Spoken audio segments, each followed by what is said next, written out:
Już tunel widać. Co? Tunel widać. Pod mostem. Jeszcze do góry. Tak zostawię. Dzwoń tam. Plecaki zostawimy tutaj. Helikopterem zabiorę. Ciup, ciup, ciup, ciup, ciup.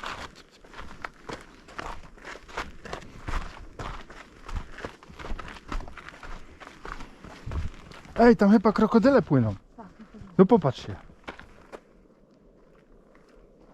Może aligatory. Lecimy.